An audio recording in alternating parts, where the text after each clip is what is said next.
This morning, I want to send a message to the President of Nigeria. Mr. President, President Bola Ahmed Tinubu, I pray you are well, and I pray that this message meets you well. Being a president of a nation, the most populous black nation in the world, at this time is a difficult job. Trying to meet up with economic situation, security challenges, and all that is happening right now. It is a difficult job at this time, being a president of a nation. And we thank God how far we have been under your leadership. And I know you to be a man that is sagacious in politics. Since the inception of democracy in this land, in Nigeria, from 1999, you have played key role. You have been strategic in the democratic process of this Nigeria.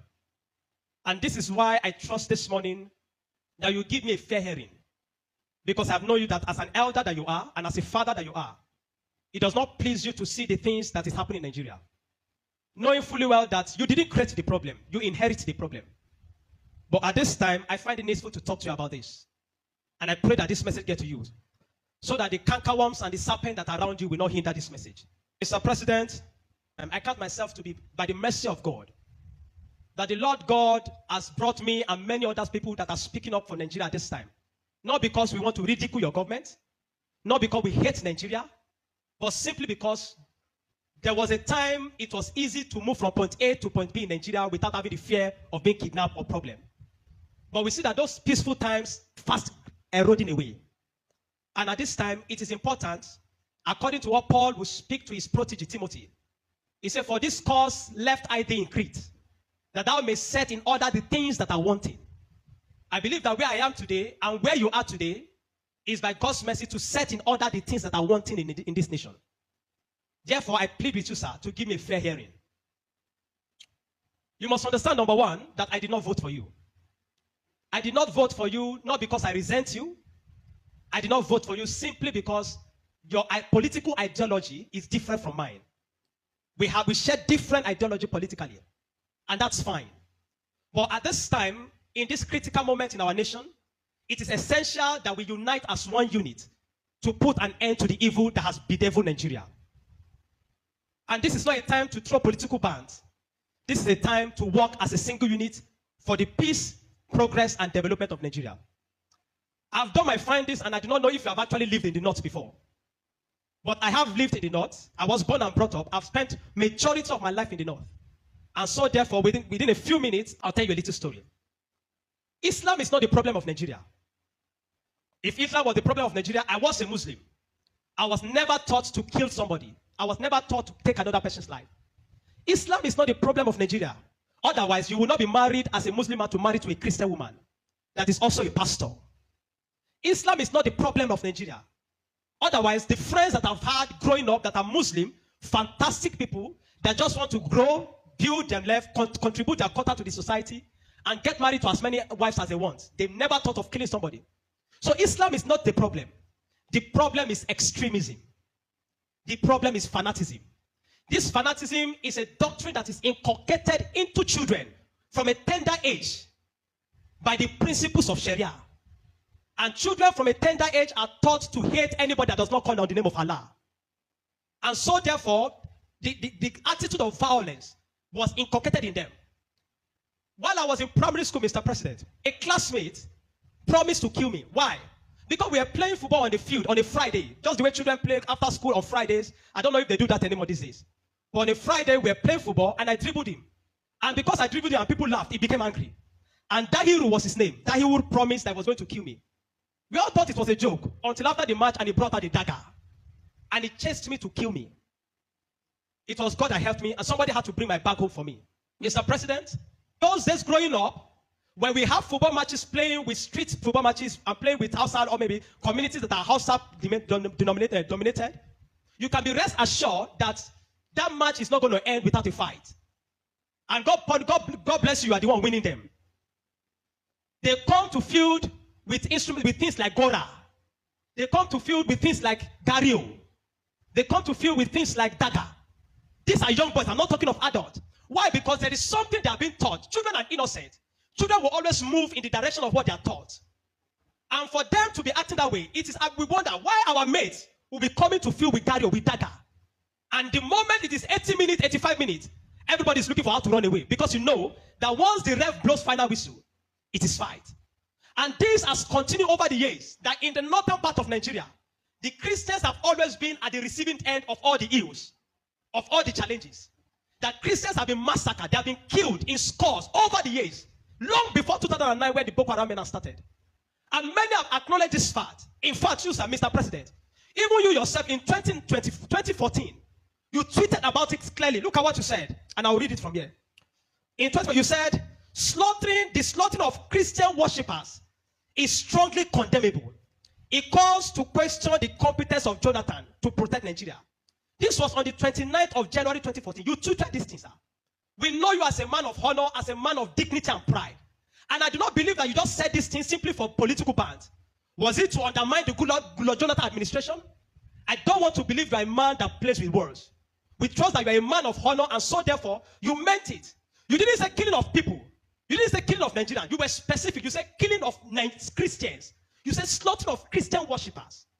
Many of the people you are sending today for propaganda that are going about to deny this fact, a man like Rino Mokri, going to different nations to say this never happened. People with political ambitions, people that their bellies have become their God, and all they're looking for is what to eat, and they don't care. They've sold their soul. Rino Mokri once tweeted in the year 2017. Look at what he said, Mr. President. He said, how to identify a hypocrite. He said, their voice is so loud concerning injustice against Muslims in the US, yet very silent in condemning Christian genocide in Nigeria. This is Rino Mokri saying Christian genocide. And today, he's the man running up and down saying that there is no genocide. To claim that there is no genocide today is a collective insult on Nigerians. It's an insult collectively on Nigerians, and it is an injustice to those that have been victims of these things. Mr. President, this is not a time to play political correctness. This is a time to confront our problem and address it square headlong. This is not a time to be playing here and there. This is a time to come together as a single unit, understand that there is this challenge, there is genocide in Nigeria, and address it once and for all. Mr. President, at this time, the wisdom that I think you should take from this little boy that is speaking, this small boy that is speaking, because I'm a small boy before you, what I think now is the time to unite with the United States of America. You see, America under George Bush is different from America under Donald Trump. America under Obama, the evil man Obama that refused to sell weapons to Nigeria simply because the Goodluck administration refused to admit and enforce the gay law. And he called he said it was a violence against human rights for not admitting the gay law into our constitution. The man jeopardized the fight against Boko Haram simply because Goodluck refused to accept the bill for gay into the Nigerian society. And that was the things you played along with to install the man, Buhari, the failure that should never have happened to Nigeria. He was installed on this premise. You follow this propaganda, you run on this propaganda, sir. You were all there. We were all there. We noticed this thing. But this is not the time for blame. America under Joe Biden is not the same thing as America under Donald Trump. I will plead with you, Mr. President. Partner with America. Partner with Donald Trump. Unite with him. Let them bring their resources. Let them bring their technology. And unite with our own forces here. And eliminate this thing once and for all. This thing has lingered for almost 2 decades now. And this is not a time to continue to play politics with this thing, Mr. President. If you will listen to this small boy, I plead with you. Partner with America. Let them come and eliminate terrorists and bandits away. It is only a person that loves you is a person that is willing to fight with you during the date of your problem. Not a person that celebrates you. A person that is able to stand. And America are willing to help us end this genocide, end this banditry, terrorism, and all that. This is not the time to say we are a sovereign state. How can a sovereign state be giving press conference to terrorists? How can a sovereign state be negotiating with terrorists? How can a sovereign state allow terrorists to be collecting tax from poor farmers in Zamfara, in Katsina, in Sokoto, and we call ourselves a sovereign state? This is not also the time to say America want to come and take our resources. Mr. President, you know that if America needs our resources, either they come or not, they will get it. They don't need to step their foot on Nigerian soil before they get what they want. I want to plead with you, sir. Mr. Trump, the president of America, is different from the previous president. I know there are evil that may be perpetrated by the previous administrations of American government. But this man is genuine, to the best of my knowledge. And I speak by the Spirit of God as a citizen of this nation, as a youth, and as a servant of God serving in God's kingdom. Partner with Donald Trump. Let's end this menace once and for all. So that one day, when you are leaving the office, we can say it was under the leadership of President Tinubu, that terrorism was gone in Nigeria. That banditry gone. Just like you came in 2013 and declared subsidy gone. So which we can say terrorism gone. That is what we want. Let's put on the cloak of humility at this time. We have challenged. Let's address this. And finally, Mr. President, I want to make this appeal on my news. I'm begging you, sir. In 2021, a young man called Sunday Jackson was on his farm in Adamawa State. And he was attacked by a Fulani terrorist that wanted to kill him. And by God's mercy, Sunday Jackson was able to prevail against this aggressor. And he prevailed against him and used his own weapon to kill him. Sunday Jackson has family. He was working diligently on his farm. I don't know law. I'm not a lawyer. But I know that in football, when a player commits a foul against another player, the referee doesn't just give a card or award a card based on the offense. Sometimes they observe the intentions. What is the motive of the player? We want to ask you, sir, that this man in 2021 has been sentenced to death by a Muslim Fulani Hausa judge in Adamawa. And that judgment was upheld this year again by another Muslim, either Fulani or Hausa judge again. This is not justice. This is persecution. If Sunday Jackson has been killed by that Fulani man, will the Sunday Jackson family have gotten justice? They will not have gotten justice. The Fulani man will have gone free. I want to plead with you, sir. This man has been sentenced to death. Recently, you granted presidential pardon to some people that are criminals. Even people that are intentional murderers, like the woman Miriam Santa, or what's her name.